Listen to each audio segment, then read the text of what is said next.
Finally, it's here. After 14 long years, the bestseller that sold over 3 million copies and forged a global running movement now has a sequel. And Born to Run 2 took a direction that I never expected.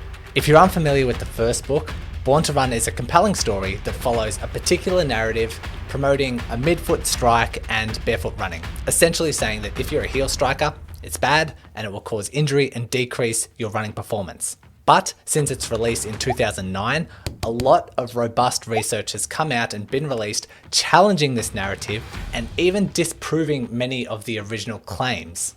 So when they released the second book, one thing I was really excited about was seeing if the authors had considered this emerging evidence and changed their tone to create a more balanced perspective. Either that or they're just going to double down on their initial beliefs that generated their following and their book sales in the first place. And I'll tell you now, they've definitely picked one of those sides. Let's go find out. Born to Run 2 follows a different structure than the first book. It's designed as a training guide containing a 90-day program supposedly to help you run faster and further forever. Because so many of you will be reading this book for different reasons, I've decided to give my honest opinion in these domains. I'll be giving some, let's call it critical feedback, and at the end, we'll tie a nice bow around it and give you the best simplistic summary. Let's start with those who were big fans of the first edition and just want to read it for entertainment purposes.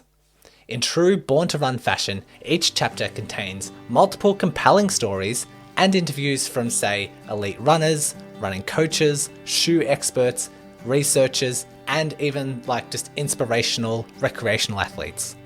This is what I loved about the first book and why I enjoyed it so much. The storytelling element means that the practical information isn't this dry and boring information and has the added benefit of inspiring you to put on your running shoes and tackle your next running challenge.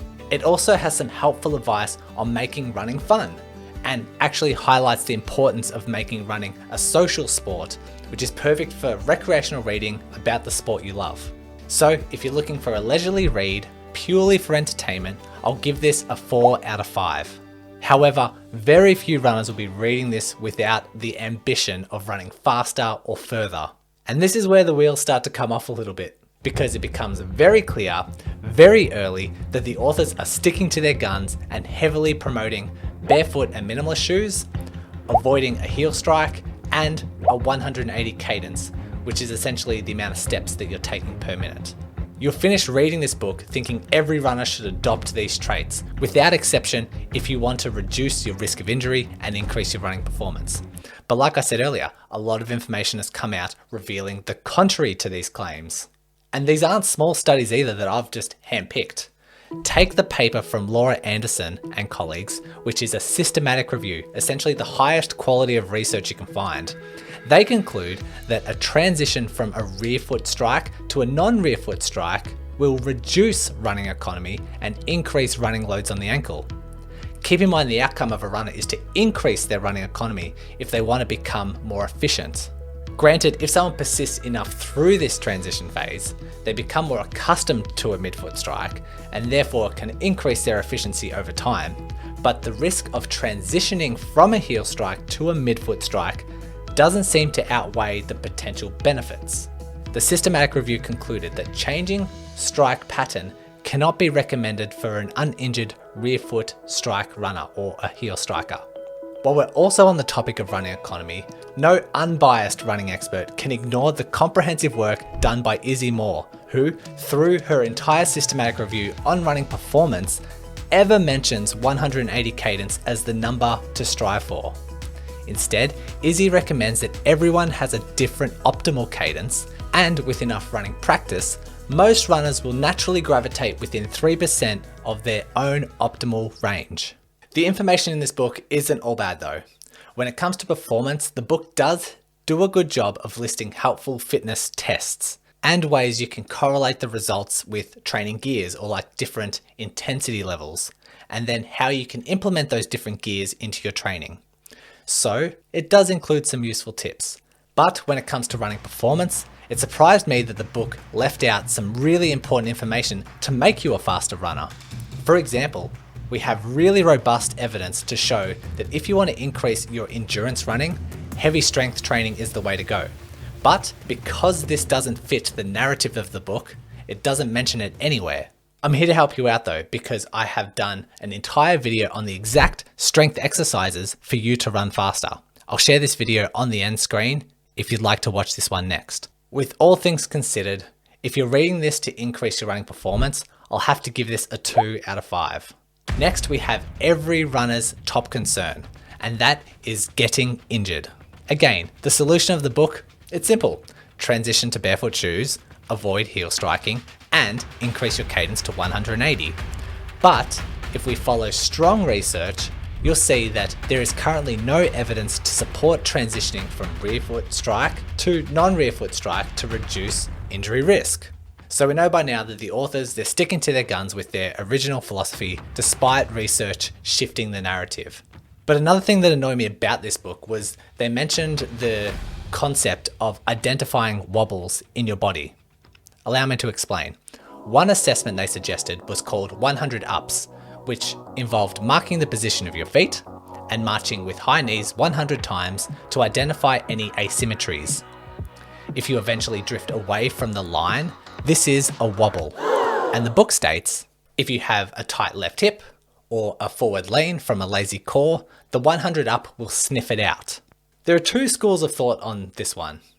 One school of thought will try to identify any asymmetry, any strength imbalance, mobility issue, or balance issue and flag it as a potential factor for future injury. But strength asymmetries are very common, and research will show that up to 90% of the population have some form of leg length discrepancy.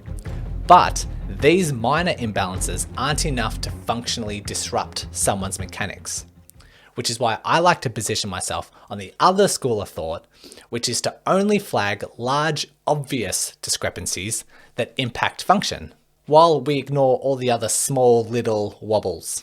If one side is slightly weaker than the other, just make sure your training loads are adjusted to that weaker side and then adapt and build up from there. This second school of thought also avoids a phenomenon called kinesiophobia, which is where runners have been told that their core doesn't activate properly or their pelvis is shifted and their glute isn't activating on one side, and results in the runners quite fearful to move because understandably they think that their body is failing them. This is what happened to me. In my first years of running, I developed several injuries all on one side of my body. I thought that it must be like a strength imbalance, or maybe it's my obvious right ankle stiffness from countless ankle sprains playing basketball. And I had, and still have to this day, a hip that's really tight on one side when I try and rotate it. So when I got injured, I felt like my body was failing me. However, I now recognize that at the time of all those injuries, I was doing too much too soon in my training. But once I started training smarter, the injuries, they went away and I restored my confidence in my body.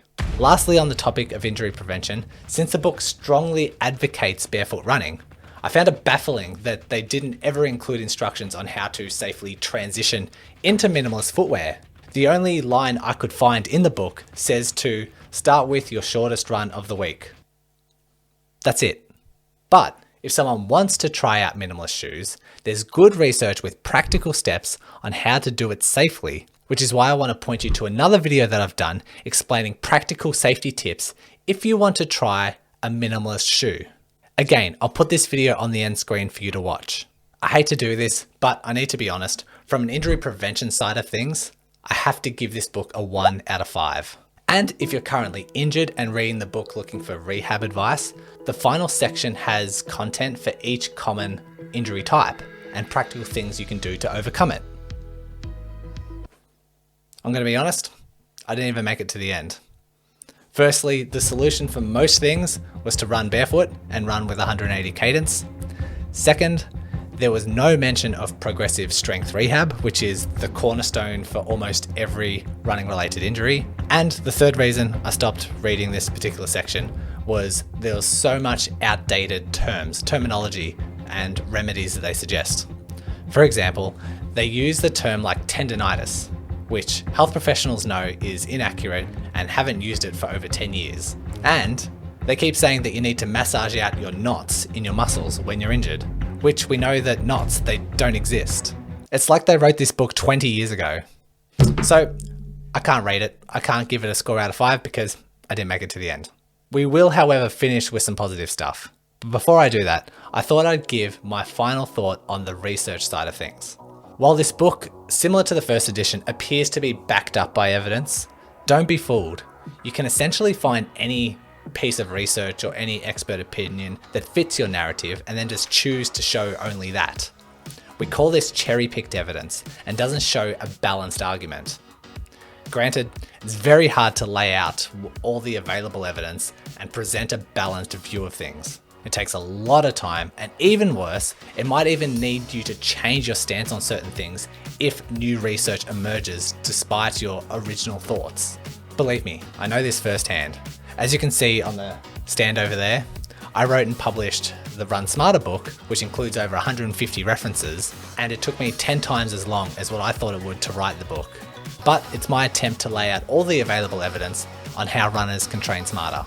On top of that, cherry-picking evidence and sticking to your guns is a way to sort of polarize your position and actually attract some loyal followers, which is great for marketing and what the first book did really well. And I don't want you to think that I have personally cherry-picked evidence to counter their argument just to make a point. That's why I asked for a quote from Rich Willie, which is one of the most well-versed running researchers on the planet. I asked him for a statement on this topic based on his understanding of all the available research.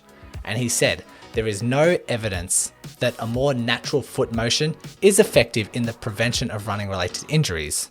As a matter of fact, there is no evidence that shoe prescription of any kind, whether that be conventional shoes, maximalist shoes, minimalist shoes, or even barefoot, will reduce your risk of a running-related injury.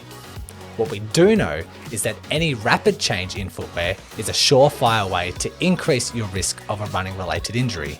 But like I said, I like to end on a positive note, because when it comes down to it, some people might really benefit from the advice in this book.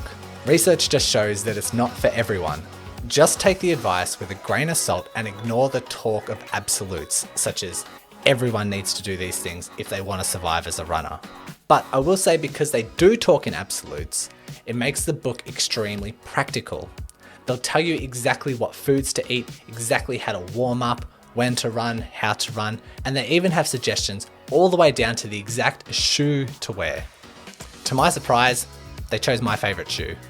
This is in contrast to someone who takes a balanced perspective and needs to answer a lot of the questions with, "It depends," and then list out all the several hypotheticals in order to suggest practical advice.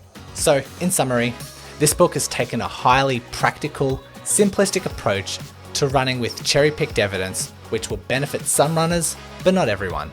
So, take on the advice with a grain of salt, try out the advice, and if it doesn't work, consider another approach. So here comes the 2 videos I suggested earlier, and I'll also leave in the description a video of how to pick the best running shoe for you, and a video I did on my favorite motivational running books.